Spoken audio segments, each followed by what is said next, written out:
നമ്മൾ കേരളം വിട്ടിട്ടേ മേലോട്ട് പോകുമ്പോ അവിടുത്തെ ഭക്ഷണ രീതി നിങ്ങൾ ശ്രദ്ധിച്ചിട്ടുണ്ടോ? ഇവിടെയാണെങ്കിൽ കുടിക്കാൻ വെള്ളം തിളപ്പിക്കുമ്പോഴോ അല്ലെങ്കിൽ എന്തേലും പലഹാരത്തില് 2 മണി ഇട്ടാലായി ഈ നല്ല ജീരകേ. പക്ഷെ അവർക്കുണ്ടല്ലോ ഇത് ചാക്ക് കണക്കിന് വേണം.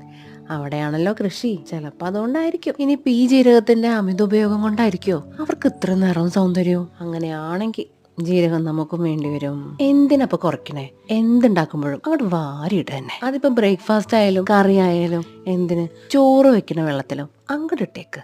പിന്നെ ഭക്ഷണത്തിന്റെ രുചിയിൽ ചെറിയൊരു മാറ്റം കാണുമ്പോൾ വീട്ടിലുള്ളവർ ചോദിക്കും. അപ്പോഴേ വെളുക്കാനുള്ള ഒരു പുതിയ മരുന്ന് ചേർത്തിട്ടുണ്ടെന്ന് മാത്രം അങ്ങോട്ട് പറയാം. നിറം വെക്കുന്ന കാര്യമായോണ്ട് പിന്നെ ആരും ഒന്നും മിണ്ടാൻ പോണില്ല, എന്റെ ഉറപ്പ്. അല്ല, സൗന്ദര്യം കൂടാനേ ഉള്ളിക്ക് സേവിച്ചാൽ മാത്രം പോരല്ലോ. അങ്ങനെ നോക്കുമ്പോ ജീരകം തിളപ്പിച്ച വെള്ളത്തിൽ കുളിക്കേണ്ടിയും കൂടി വരും കേട്ടോ. ഇതിന്റെ ഇൻഗ്രീഡിയൻസ് കമന്റ് ബോക്സിലുണ്ടേ. പറ്റുകയാണെങ്കിൽ ജീരകം വീട്ടിൽ അങ്ങോട്ട് കൃഷി തുടങ്ങാം. പിന്നെ ഇനി ആരും നിറം വെച്ചില്ല എന്ന് പറയില്ലല്ലോ. അപ്പൊ നാളെ കാണാം.